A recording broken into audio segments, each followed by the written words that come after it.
So guys, before we get started, don't forget we do have that amazing discount code thanks to Tier 0 Games going on right now. And all you have to do is put in ZW Games 5 to get 5% discount on your total order at tier0games.com. The links will be in the description below. What's up YouTube, Dad here from Untitled Games, bringing you my first place local insect ballpark. So I'd seen this deck floating around for a long time, and we finally got Shiny Black Sea Squadra, and this came out in Ignition Assault.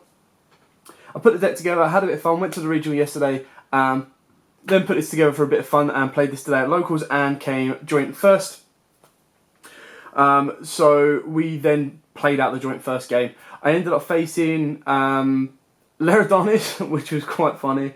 Because he vanity themed me. I was like, damn, how do I get past this? Luckily, I had mine to stop him attacking, and then got a shooter to the graveyard to bounce back the vanities and went from there.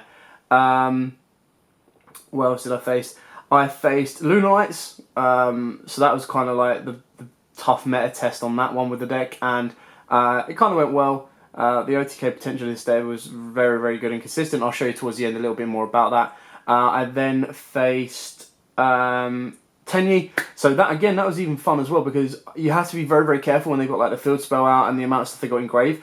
Luckily with this deck, because you can just give them a kaiju, then they're going to seriously struggle. And then finally, I played against Mech Knight Invoked, and that was like the top kind of match-up game or the match-off game.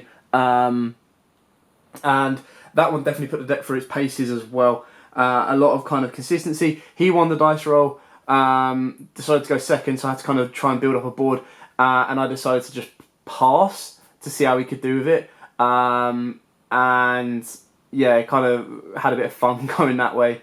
And then I think I lost that one. Game 2 I won, and then I went first again, but I put in like Sanctums and Scythe and stopped it going off from there. Anyway, I'm going to take you through the profile, show you exactly what we've got, and explain why we've got it and how we play it and why we play it.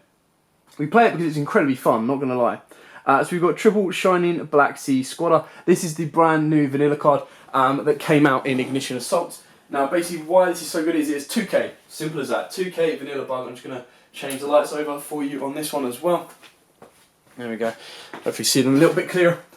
So 2k vanilla bug. This basically replaces the other insect that they used to play was like 1850 or something like that.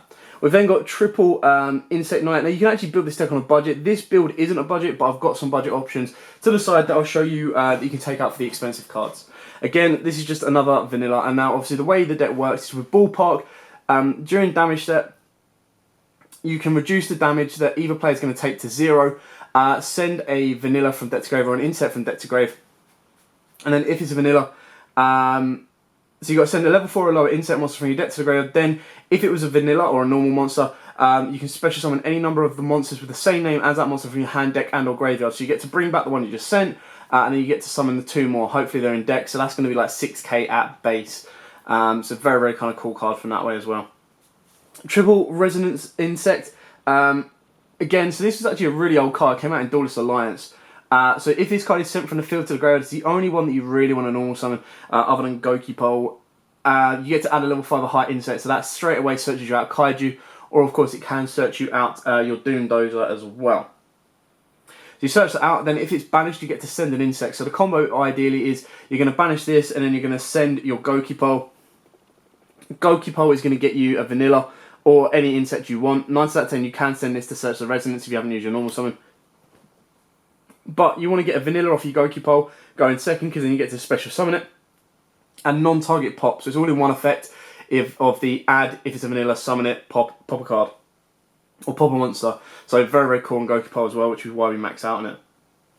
Triple Danger, Mothman again, level 4 insect, and it gets to build, mill through your deck to get into your giant ballpark as well. Then I've only got 2 of the Ezectopede. I picked up 2 thinking 2 would be enough. I kind of want a third, to be honest. It works really, really well. It's not a hard once per turn, and neither is your Resonant Insects. You just banish this and then kind of get additional effects off or additional sends. Fill you up with your graveyard. That can then go in for your Avarice or your Insector Link monster as well. But obviously part of the combo is if you open up this and you open up your Resonator Insect, you'll then be able to go like rank 4 and a Link. It's nothing too special, but that's kind of what you want to aim for going first. And then finally we've got the one Doomdozer. Basically you just banish 2 insects in the graveyard, special summon it. People call it the BLS of the deck. I don't kind of get that because BLS is a lot better. The only kind of thing that this serves is the banish from graveyard, that is it. Its effect is if another insect does damage, it mills the top card of your opponent's deck. Same with this card as well, but in this current game, you don't really want to be doing that. Then we have Kaijus. This is what makes the deck so good going seconds. You've got double Gandora and double Sticky String coming off of either your Interactive Kaiju Slumber or, of course, coming off of your General Search. You've always got a way to break a board if your opponent doesn't know what they're playing against. Triple Tenyi Spirit Vishuda. This is just really, really cool in the sense that it's a free special summon. You can turn it into the Link monster and non-effect monster and then use it to bounce a card. And like I told you at the start, this actually helped me to get out of a Vanity's Fiend lock. So very, very cool card in that way. Ghost Ogre. I put 2 Ghost Ogres in. Last thing this morning, I was just like, I was playing a lot of draw cards. I made a change of putting in Extravagance, and I'll explain that decision later. And Ghost Ogres. This can be Ashes, Drolls, Veilers, anything you want. Ghost Ogre put in a decent amount of work today as well, to be fair. But probably Ash will be a little bit better. Kind of comes down to you. And then Triple Giant Ballpark. What a card. Love this card so much. So obviously this first one is, like I said, during damage calculation, so it can't be Ash, can't be Ogred. If a player would take battle damage, you can make the damage that player, either player takes any battle damage to 0. And if you do, send 1 level 4 or lower insect monster from your deck to the graveyard. Then if sent a normal monster, you get to special summon all 3 of them. Now obviously you can send your Gokipole to search out any kind of insects you want if you wish. And then it does have a second effect, which not most people use, but it is kind of good if it ever comes up, so remember this as well. If a monster or monsters you control is sent to the graveyard by an opponent's card effect, except during damage state, you can special summon 1 insect normal monster from your graveyard. Only use the effect once per turn, so it gives you a bit of recurrence play should you need it as well. Then Triple Extravagance, yeah. Insane. It actually put in a lot of work for me today. Like there was a couple of times where I went into Mothman and was like, oh yeah, cool, I'm not going to be able to draw for this, that sucks. But I put this again, I put this in last minute because I took out the budget option, just because this put so much work in for my Dino deck. Put this in, this put in an actually lot of work, but as an alternative or a budget option, you can go with your Performance Power Popper Upper. This is actually really, really good. And you've got your Pot of Avarice as well to recycle the graveyard. So these two in tandem work a lot better as well and is a lot cheaper than 3 Extravagance. So definitely put those in if you want to. The Popper, what you've got to remember is the idea is you're going for OTK. So you need to make sure that what you leave yourself in hand after you've drawn off of it isn't going to be too much. And you want to be sending like your Gokipole to the graveyard. You want to send like your Interactive Kaiju Slumber sometimes if you should need it for your going second turn, and then get into your Gokipole, Giant Ballpark, or into your Mystic Mind to kind of stun your opponent off and win the game from there. Triple Interactive Kaiju Slumber, you're playing 4 Kaijus, being able to basically dark hole the board is really, really good, and then give them a Kaiju, so this helps out massively in the Tenyi matchup, because obviously I did this, gave him a Kaiju, his effects then couldn't activate, I got a Kaiju, and then you can start linking them off and move further forward from there. Mystic Mine, again, it's one of them ones that it's less so a Mystic Mine burn deck, and it's more so a Mystic Mine so I can play Yu-Gi-Oh kind of card right now. When your opponent is setting up a board that is literally break my board or you're gonna lose, Mystic Mine is one of the best cards out there to do that. Now, if you want to use it to burn, by all means do so. I will not be doing that. I don't think that's a fun way of playing Yu-Gi-Oh! It's effective, but it's not a way I would want to play it. Mystic Mine is literally there. I'm not there to deck you out with Mystic Mine in this deck or in my Dino deck. I am literally here to break your board. And my most effective card right now to break a board is Mystic Mine. Hands down. If you can win the game with less monsters than your opponent and you have a field spell that can replace it, you shut it down, then use all your effects that you can do until you build up to the same level or one less than your opponent, and then you get rid of it. So simple as that, really. And then for the final one, obviously you've got the 1 Terraforming and the 1 Gold Sark. Now obviously Terraforming search out your Ballpark or your Mystic Mine, and the Gold Sark is to banish your Resonant Insect, and then send your Gokipole. You can play Foolish Bear on the deck. I would probably take it out for a Gokipole. I'm not too sure on that yet. The deck still needs a little bit of changing.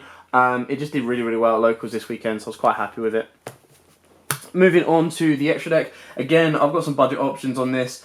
There's cards you really don't need to worry about, to be totally honest with you. And you probably go a bit more rank 4 stun and a bit more rank 4 spam as well. But we've got the one Insector Piccolo.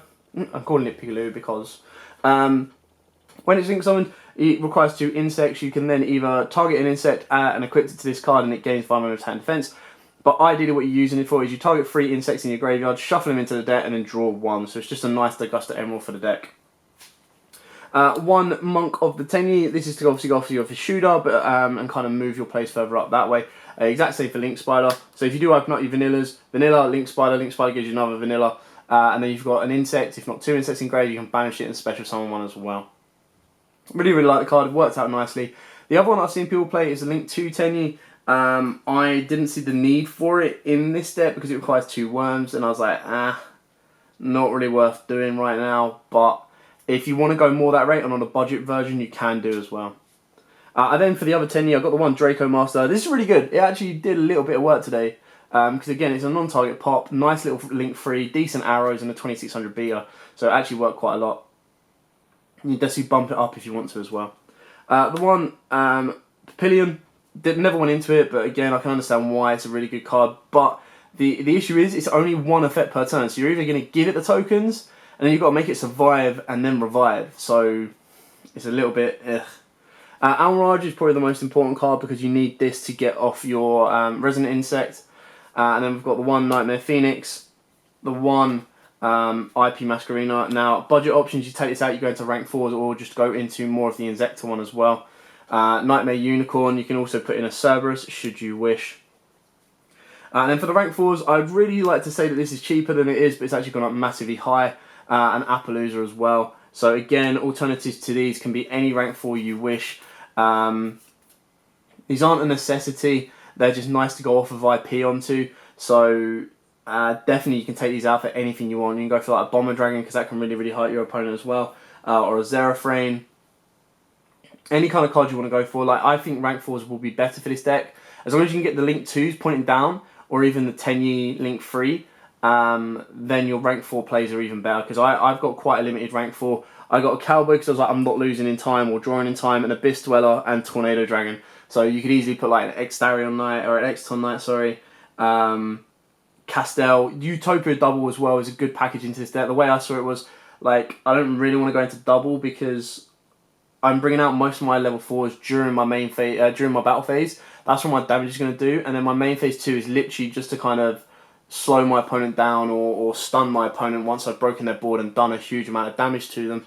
I don't really want to be trying to play the double. You can do double, it is another route, but it's quite risky. And then we've got the one Nat Beast. Now the reason we make Nat Beast is in the side that we did play Adhara, the Earth Tenyi, purely because it is, again, it's a free summon. All of your vanillas and all of your insects are Earth, so if you get a Resonance, bring Resonance down.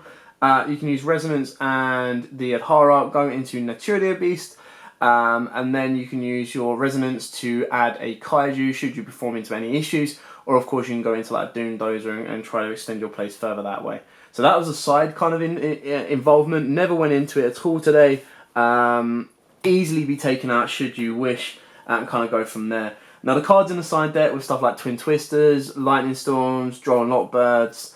Now side decks are all well and good, but for locals really it all comes down to what your local area is and what your local area kind of focuses on. So there's no real point in me going through that in huge depth.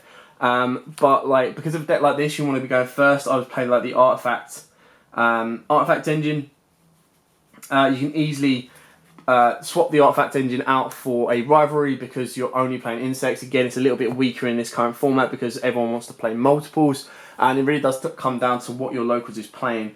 This deck is still very, very good at a high level. Like the inspiration I got from this is I went to a Southampton regional earlier this year, and an insect Gokipole actually got top 8, and I was like, oh my god, that's insane! Like I love that idea.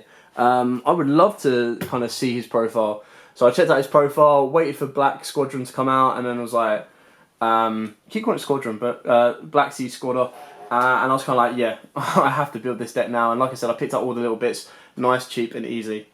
So I hope you liked this video. I hope it gave you a nice little introduction. Again, for the Adhara and the Nat Beast play, shout out to Lord Trent on that one. I saw it on his video and was kind of like, ah, yeah, that makes sense. That works quite nicely. I think there was something else that was with dinos. But yeah, like it's a hell of a lot of fun deck. I love it, absolutely love it. It can brick, it can give you issues, but if you play it right, you'll have a lot of fun with it and really, really enjoy it. And right now, with the meta so open the way it is, I mean, I know you've got your standard like 6 or so decks, maybe even more than that, but definitely fun to play around this. It can get Nibiru'd, but it's insects, like how you can't Nibiru them during the battle phase, so as long as you're not flooding the board prior to that, you've pretty much got win on. And the way you get the OTK on is you literally need to have 2 monsters on board already that can attack.